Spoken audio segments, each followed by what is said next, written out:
आइए, स्वागत है आप सबों का संस्कार एकेडमी के इस लेक्चर सीरीज में। आज हम वर्ग 10 के बायोलॉजी का जो टॉपिक है पौधों में श्वसन, इसके बारे में बात करेंगे। इससे पहले के वीडियोज में हमने श्वसन के प्रकार, फिर वायवीय श्वसन और अवायवीय श्वसन में डिफरेंस, अंतर देख चुके हैं, जो इसके पहले वाले वीडियोज में हैं। आज हम बात कर रहे हैं कि पौधों में श्वसन किस प्रकार होती है। पौधों में श्वसन की क्रिया किस प्रकार होती है। तो पहली बात हम देखें कि पौधों में श्वसन की क्रिया विसरण द्वारा होता है। विसरण द्वारा श्वसन के लिए आवश्यक गैस वे ही हैं O2 ग्रहण करना और CO2 छोड़ना यानी निष्कासन करना। ये बात उसी तरीका से है जैसा कि हमने सभी जीव के अंदर देखते हैं। तो यहाँ पौधों में श्वसन की क्रिया विसरण द्वारा होता है। हमने विसरण के अंतर्गत देखा कि विसरण के लिए एक अंग होता है। जैसे मनुष्य की बात करें तो वे अंग है नासिका, छिद्र, जिसके द्वारा हम O2 को ग्रहण करते हैं। O2 को ग्रहण करते हैं, लेकिन पौधा में जो है वह श्वसन के लिए कोई खास अलग से अंग नहीं होता है। ये किस किस अंग द्वारा श्वसन की क्रिया करता है? तो पहला अंग है पत्तियां। पत्तियों के द्वारा श्वसन गैस O2 को वे अंदर लेता है और CO2 बाहर छोड़ता है। पत्तियों के बीच जो रंध्र होते हैं, इस तरीका से ये ऐसे जो रंध्र होते हैं जिसे कि हम स्टोमाटा कहते हैं, इसी रंध्र छिद्र से विसरण क्रिया द्वारा पौधा O2 गैस को ग्रहण करता है और फिर कोशिकीय क्रियाएं हो जाने के बाद जो CO2 बनता है उसे इसी रंध्र से वातावरण में निष्कासित कर देता है। अब दूसरा जो अंग होता है वे अंग है वातरंध्र।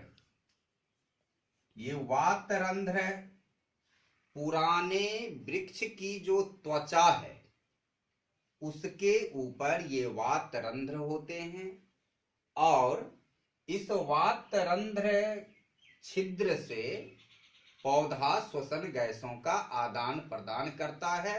क्रियाएं वही विसरण का ही होता है। तीसरा जो इसका अंग है वह है अंतरकोशिकीय स्थान।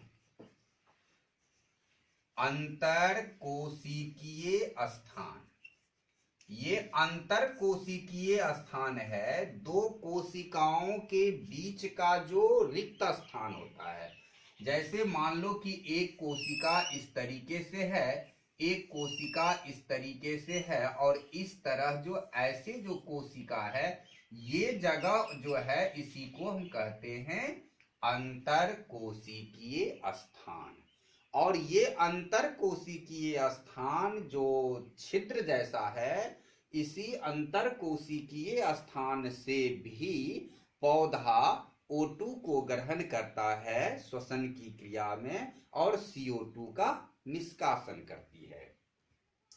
उसके बाद होता है जड़।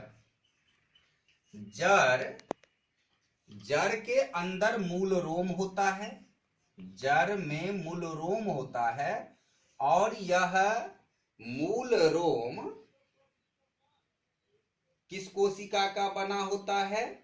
तो यह मूल रोम जो है यह बना होता है एपिडर्मिल कोशिकाओं, मूल रोम एपिडर्मिल कोशिकाओं का बना होता है। मूल रोम एपिडर्मिल कोशिकाओं में विकसित होता है और यह जड़ मिट्टी कणों के बीच फैला होता है।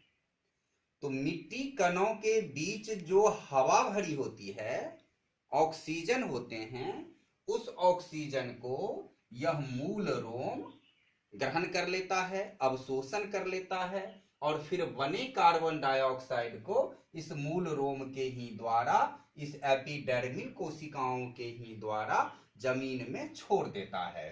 तो इस तरीका से मुख्य रूप से पौधा के अंदर ये 4 स्थान बनते हैं जहां से कि पौधा श्वसन की क्रिया करता है। अब इसके बाद हम देखें कि एक और बात होती है कि पौधा के रंध्र से निकलने वाला गैस दिन में, जब पौधा दिन में रंध्र से विसरण के द्वारा निकालता है तो दिन में O2 मुक्त होता है और रात में CO2 मुक्त होता है। पौधा के पत्तियों के रंध्र से दिन में O2 गैस मुक्त होती है और रात में CO2 गैस मुक्त होती है। ऐसा क्यों होता है? तो दिन के समय पौधा श्वसन के साथ साथ प्रकाश संश्लेषण की भी क्रिया करती है, प्रकाश संश्लेषण की भी क्रिया करती है। तो श्वसन के फलस्वरूप बना CO2 जो बाहर निकलता है वह फिर प्रकाश संश्लेषण की क्रिया में अवशोषित हो जाता है और फाइनली अंत में जो गैस बनता है प्रकाश संश्लेषण की क्रिया के फलस्वरूप वह O2 बनता है और इस तरीका से निकलने वाले गैस O2 होते हैं। और रात में चूंकि प्रकाश संश्लेषण की क्रिया नहीं होती है, इसलिए श्वसन के फलस्वरूप जो CO2 बनता है वही CO2 पत्तियों के रंध्र से बाहर निकलती है। और यही कारण है कि जब हम दिन के समय किसी वृक्ष की छाया में जाते हैं तो हमें ठंडापन का अनुभव होता है और रात के समय वृक्ष के नीचे कुछ गर्मीपन का अनुभव होता है। तो इस तरीका से हमने पौधों में श्वसन देखा। इसके फलस्वरूप हम एक और क्रिया को देखेंगे जिसका नाम है प्रकाश संतुलन। ये प्रकाश संतुलन क्रियाएं क्या है? प्रकाश संतुलन क्रियाएं हैं कि सुबह के समय जब प्रकाश की मात्रा कम होती है, प्रकाश के उष्मीय विकिरण कम होते हैं या उष्मीयता कम होती है प्रकाश में, उस समय प्रकाश संश्लेषण की क्रिया धीमी चलती है। तो प्रकाश संश्लेषण की क्रिया धीमी चलती है तो श्वसन से मुक्त CO2 और प्रकाश संश्लेषण के लिए आवश्यक CO2 दोनों का मात्रा लगभग समान होता है और ऐसे ही स्थिति को हम प्रकाश संतुलन की अवस्था कहते हैं। अर्थात ऐसी अवस्था या ऐसी क्रियाएं जिस समय श्वसन से मुक्त कार्बन डाइऑक्साइड और प्रकाश संश्लेषण के लिए आवश्यक कार्बन डाइऑक्साइड दोनों की मात्रा लगभग समान हो, उसे हम प्रकाश संतुलन कहते हैं। तो अब यहां हम साथ साथ एक प्रश्न लिखेंगे कि पौधों के श्वसन और जंतुओं के श्वसन में क्या अंतर है?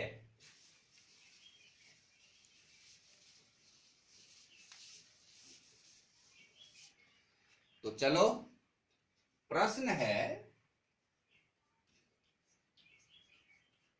पौधों के श्वसन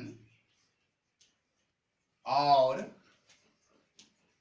जंतुओं के श्वसन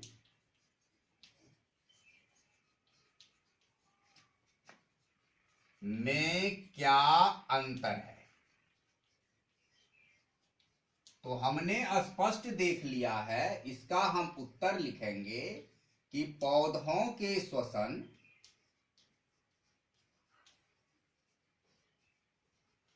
और जंतुओं के श्वसन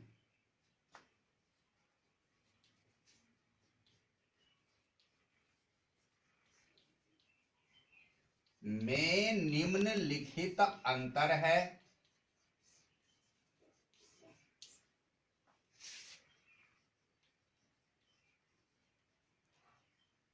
पॉइंट ए, हमने पहली बात देखा कि जंतुओं में श्वसन के लिए एक फिक्स अंग होता है, एक निश्चित अंग होता है, लेकिन पौधा के श्वसन के लिए निश्चित अंग नहीं होता है। तो हम पहली बात लिखेंगे कि पौधों में श्वसन की क्रियाएं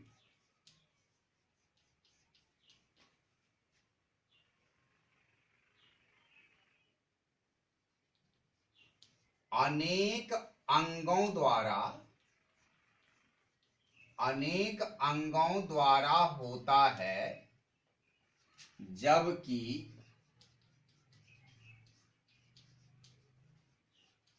जंतुओं में एक निश्चित अंग या अंगतंत्र द्वारा होता है। तो ये पहला अंतर है। अब यहां एक शब्द आया अंग या अंगतंत्र। कुछ जो निम्न श्रेणी के जंतु होते हैं उसमें एक ही अंग के द्वारा श्वसन क्रिया हो जाती है, जैसे कि श्वसन कीट, टिड्डा या तिलचट्टा। ऐसा जो निम्न श्रेणी के जंतु हैं उसमें एक ट्रैकिया के द्वारा, श्वास नली के द्वारा श्वसन क्रिया हो जाती है। लेकिन जो उच्च श्रेणी के जंतु हैं जैसे कि पक्षी, जैसे कि मैमेलिया, तो इसमें श्वसन के लिए एक से अधिक अंग लगता है। जैसे कि मनुष्य में श्वसन की क्रिया के लिए नासिका है, फिर स्वर यंत्र है, श्वास नली है, फेफड़ा है। तो एक से अधिक अंग, जब एक से अधिक अंग मिलकर एक क्रिया का संचालन करता है तो उन सभी अंगों के सम्मिलित रूप को हम अंगतंत्र कह देते हैं। तो यही है कि एक निश्चित अंग होता है या अंगतंत्र द्वारा होता है। दूसरी बात है, हमने देखा कि पौधों में श्वसन की क्रिया विसरण के द्वारा होता है, लेकिन जंतु में जो श्वसन की क्रिया है उसमें श्वसन गैस का परिवहन होता है। एक जगह से दूसरे जगह उस गैस को ढोया जाता है, ले जाया जाता है। तो हम दूसरा अंतर लिखेंगे कि पौधा में श्वसन की क्रियाएं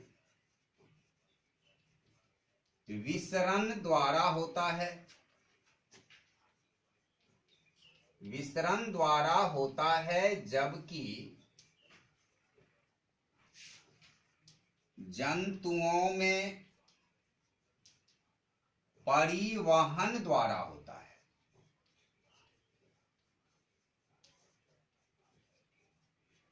अब तीसरा अंतर क्या है? पौधा में श्वसन की क्रिया धीमी होती है वनस्पत जंतु के। तो यही बात हम लिख देंगे कि पौधों में श्वसन की क्रिया जंतुओं की अपेक्षा धीमी होती है।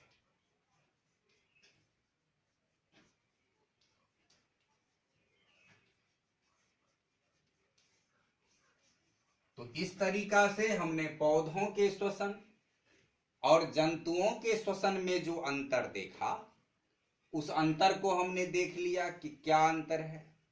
जैसे मानो कि कोई पौधा जल में रहने वाले हैं, जलीय पौधा जैसे जलकुंभी, या ऐसे जल में रहने वाले जो भी पौधा हैं वे भी विसरण क्रिया के द्वारा ही सांस लेता है। वह जल से ही विसरण क्रिया के द्वारा ऑक्सीजन सूंघ लेता है। तो इस तरीका से हमने अभी तक पौधों में श्वसन की क्रिया को जाना, समझा। अब इसके बाद हम आगे देखेंगे कि जंतुओं में श्वसन की क्रिया किस प्रकार होती है। जंतुओं में श्वसन की क्रिया, तो जंतुओं में जो श्वसन की क्रिया है इसे समझने के लिए हमें जंतुओं को बांटना होगा। जैसे कि पहला श्रेणी लो निम्न श्रेणी का जंतु। अब हम निम्न श्रेणी का जंतु लेते हैं। अब निम्न श्रेणी के जंतु को भी हम दो भाग में बांट सकते हैं। एक भाग है एक कोशिकीय जंतु, पहला भाग है एक कोशिकीय जंतु, यानी निम्न श्रेणी के एक कोशिकीय जंतु, और दूसरा है बहुकोशिकीय जंतु। बहुकोशिकीय जंतु। तो अब एक कोशिकीय जंतु, निम्न श्रेणी के एक कोशिकीय जंतु जैसे कि अमीबा, पैरामीशियम, अमीबा, पैरामीशियम, ये सब एक कोशिकीय जंतु है और निम्न श्रेणी के जंतु हैं। तो ऐसे जंतु में विसरण की क्रिया द्वारा ही श्वसन होता है, विसरण द्वारा। लेकिन यह विसरण की क्रिया होता कहां है? यह विसरण की क्रिया कोशिका झिल्ली में होता है।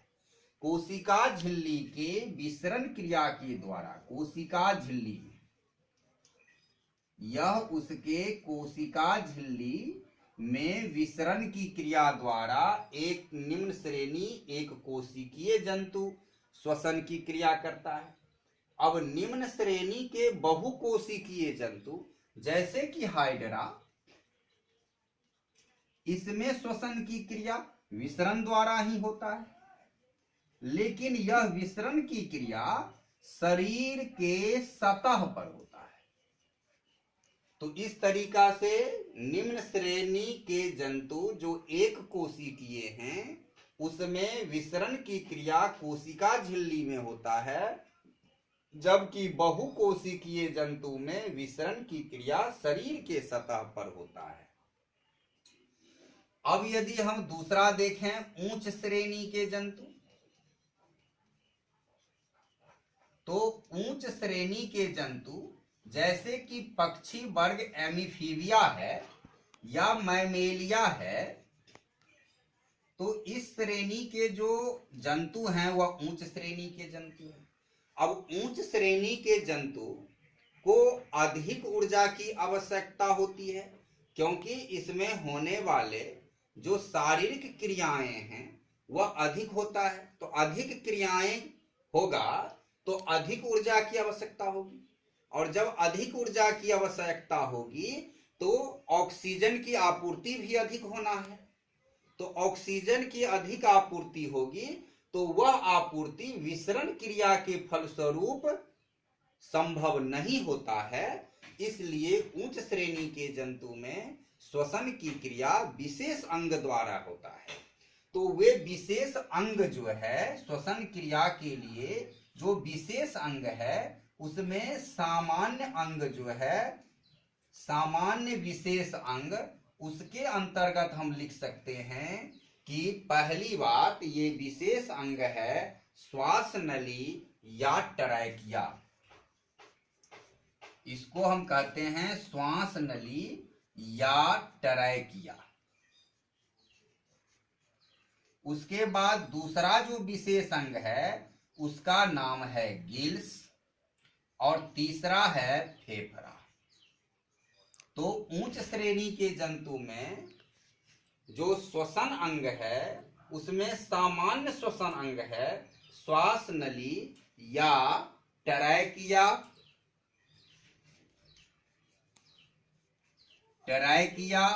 गिल्स और लंग्स, फेफड़ा।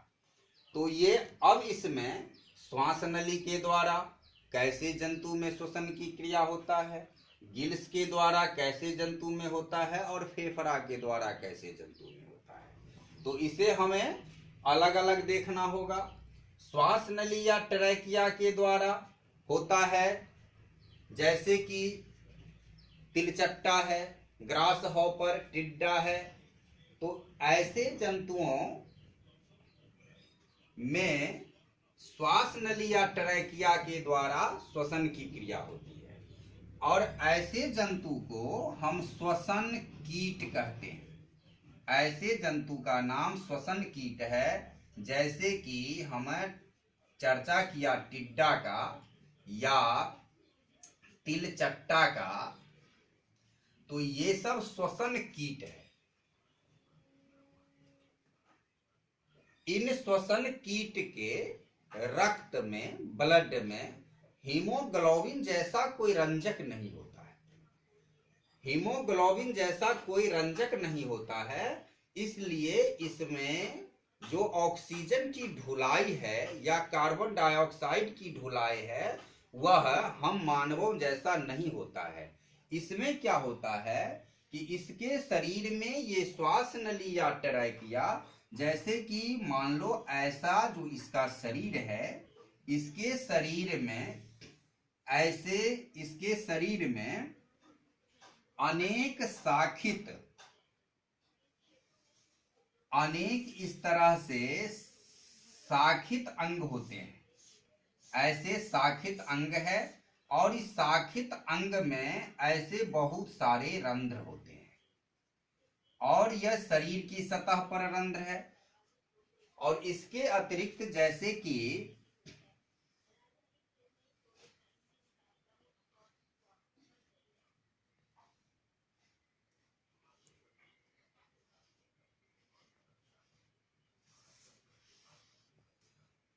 तो ये जो रंध्र है, इसी रंध्र से विसरण क्रिया के ही द्वारा ऑक्सीजन आता है और यह जो श्वास नली है वह शरीर के प्रत्येक उत्तक से जुड़ा होता है।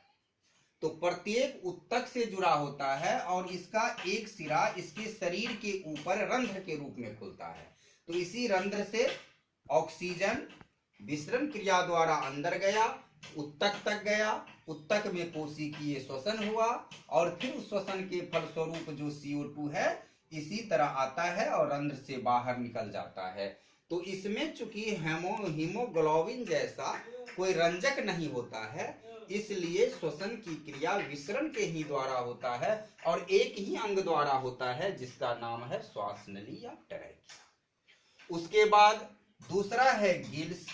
गिल्स के द्वारा श्वसन की क्रिया मछली में होता है। गिल्स एक विशेष अंग है जो जल से ऑक्सीजन को सूंघ लेता है। तो इसके अगले वीडियो में हम गिल्स के द्वारा मछली में श्वसन की क्रिया कैसे होती है हम इसको देखेंगे। तब तक के लिए आज के वीडियो में बस इतना ही। यदि वीडियो अच्छा लगा हो तो लाइक करना, पहली बार चैनल पर आए हो तो सब्सक्राइब करना और ज्यादा से ज्यादा अपने दोस्तों के बीच शेयर करना। तब तक बहुत बहुत धन्यवाद इन वीडियो को देखने।